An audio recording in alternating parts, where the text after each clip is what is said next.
Please help us. Please hear us. Please believe us. So the goal of today's event was pretty simple.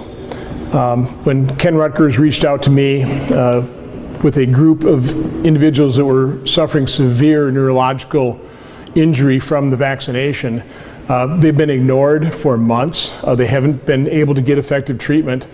And all Ken wanted, and all the members of his group wanted, was to be seen, to be heard, and be believed.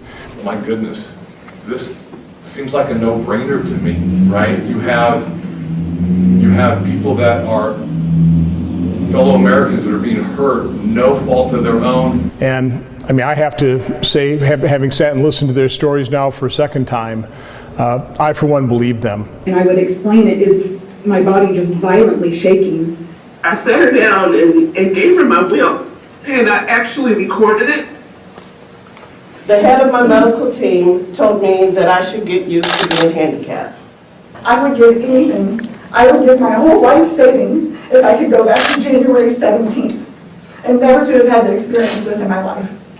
I don't know how anybody who watched today's event couldn't have the greatest deal of sympathy for these individuals.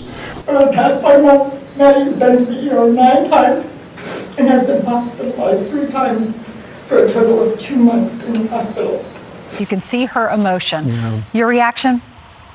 Well, first of all, everybody that we had at that event is pro-vaccine. 3 of them actually participated in the trial. Maddie volunteered for the Pfizer trial. Why? Why would they research her to get her out? Why the problem? So other people don't have to go through this. And the reason it's so important to take their concerns seriously is you'll never be able to provide medical treatment for them if you're not willing to analyze the root cause. If the root cause is the vaccine, we need to admit that reality and then factor that into the treatment. But the medical community refuses to draw the lines and recognize that people are suffering similar adverse side effects. The human toll is real. This is not some benign reaction. This thing overtakes your body and you have no choice but to hold on and hope that you survive.